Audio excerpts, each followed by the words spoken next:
You're listening to a short preview of one of Simon's adventures. If you'd like to hear the whole adventure, then head over to simonsadventurestories.bandcamp.com. If you decide to buy this episode, or even a whole collection, you'll be helping Simon create lots more adventures in the future. Here comes Simon. G'day, my name is Simon. I'm an Australian green tree frog. I'm also a fact-finding frog. Thanks for coming to visit me in my rainforest. Now, we can go on another adventure together. Oh, look out! The tree stump has left me another note full of weird clues about the adventure we're about to go on. I tell you what, I'll read them out and maybe we can work them out together. Okay, clue number 1. You'll visit the only place on Earth where you can actually visit Earth. Number 2. If the ground and roof seem to be moving, reach for your boots and hat. Number 3. You will be surrounded by very loud sounds that you can't hear. The only way to get to the bottom of these clues is to get going on this adventure. Let's take in one really big breath together, and when we breathe out, we'll be off. Okay, deep breath in. Hold it and breathe out. Here we go.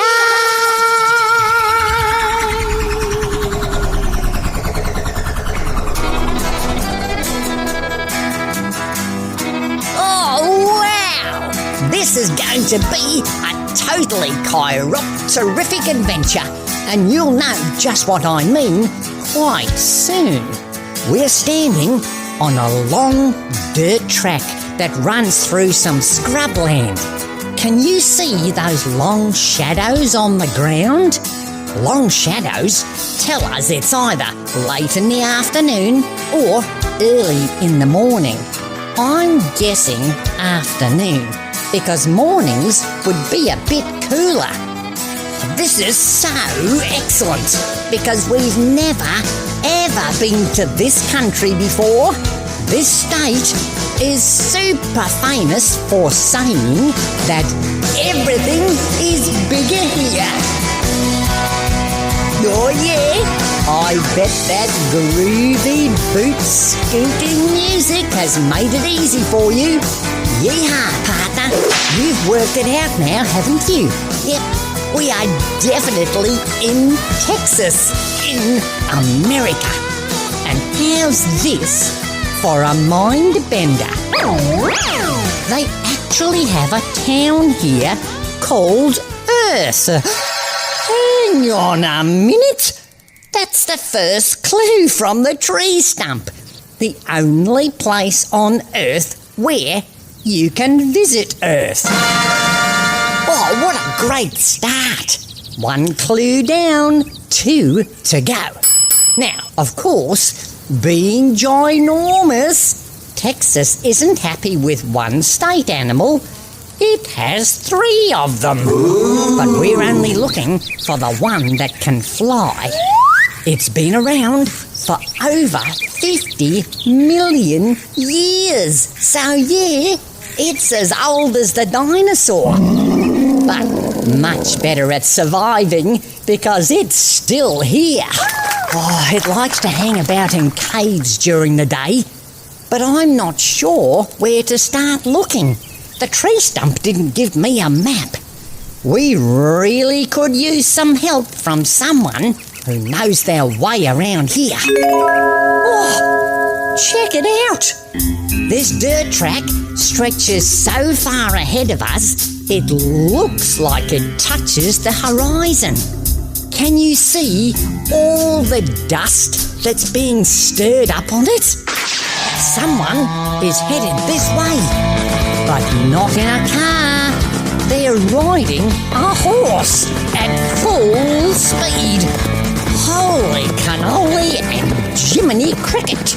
That is an honest-to-goodness and fair dinkum Cowboy. He looks like something straight out of a Hollywood movie. He's riding a brown horse and wearing a yellow checked shirt with blue jeans and a cowboy hat and boots with spurs on them. Do you know what you call someone who wears cowboy clothes? Ranch dressing. And why did the cowboy die with his boots on? Well, he didn't want to hurt his toe when he kicked the bucket. Well, what did the cowboy say to his pencil? Draw, partner. Oh, whoa, Bullseye, whoa! Ooh, sorry about that. We got it mighty close there. You're only about knee-high to a grasshopper, and Bullseye didn't spot you till the last minute. Bullseye? Your horse is called Bullseye? Well, yes, sirree, he is. I don't suppose your name is Woody? Get out of town. It is. But how did you know that? I knew you was a fact-finding frog, but nobody told me you was a psychic frog. Oh, just a wild guess. Do you have a friend called Buzz? Buzz? Well, no, I do not. My best friend is called Bud. He does have a weird last name, though. Leap Year. Really? I mean, come on. Whose name is Leap Year? Between you and me, I reckon he made it up. Bud Leap Year? Really? Oh, before I forget, I got a message for you from somebody called M.T. Stump. Thanks, Woody. Oh, this is from the magical tree stump. You will find a case of protective supplies outside the cave. Oh yeah, that's why I'm here, to point you two in the right direction. Just mosey on up this track about 10 steps and take the first right. You'll see the cave entrance right ahead of you, but do keep an eye out for those whip snakes in the rocks. They start together just before sundown. Come on, Bullseye, let's ride into the wind. See you, Woody. Thanks for the heads up. He really reminds me of someone, but I can't quite put my frog finger on it. His name is Woody, his best friend is Bud Leap Year, and his horse is Bullseye. Nothing unusual there. I guess it's back to our lives, citizens. Okay, here we go then. He said, turn right up here, 10 steps along the track. Oh, wow. There's the cave entrance, and there's a big metal case sitting just in front of it. Let's find out what's inside of it. Outstanding! My lunchbox is here too. That tree stump is very thoughtful. Oh, have a look at these goodies inside the big box. There's white overalls, gloves, gumboots, hard hats, safety glasses, respirator masks, and flashlights. I already know what's inside that cave, and believe you me, we need all of this protection. So, let's think about putting on the overalls. Oh, they have zips. Nice. Now the gumboots. Oh, they fit perfectly. Let's put the flashlights in our pocket till we need them. And now, our gloves. Excellent. And our safety glasses. Oh, don't worry if you already wear glasses. These will fit right over the top of them. And now comes the really cool bit. Can you imagine putting on a respirator mask? It looks like the sort of thing jet pilots wear when they're flying way up in the atmosphere. It fits over your nose and mouth with straps that go behind your head, and it has 2 big round filters, one on each side of your nose at the front, and they make sure that the air you breathe is clean and healthy. What? I'm wearing mine now. Can you feel yours on your face? Oh, you have to breathe in a bit deeper with this on. Oh, but that's how you know it's working. I always feel like Darth Vader when I wear one of these. Oh, Luke, I know what you're getting for Christmas. I can feel your presence. I used to work in a restaurant and they called me Darth Waiter. Sorry, I couldn't help myself. Now, just to top it off, literally, we wear these bright yellow hard hats. I like the ones they wear on building sites. Oh, we are so ready. Okie dokie, let's head in. Freaky deaky. We've only taken a few steps into this cave and it feels like we're in a sauna. Can you feel how warm and sticky it is in here? Oh, that's because there are so many of these flying mammals in here. They make it much hotter. We can't see them yet, but we can hear them a bit deeper in the cave. Okay, I know. You've worked it out, haven't you? The flying mammal we're looking for is a bat. Now, there are basically two types of bats in the world. There are big ones called megabats. I reckon Batman would be a megabat. Although, they only eat fruit, so maybe not. There's also smaller ones called microbats. Microbats? That sounds like something Santa's elves would play baseball with. Now, the microbats in this cave are Mexican free-tailed bats. And most of the bats in the world are microbats, and they're insectivores. That means they eat bugs.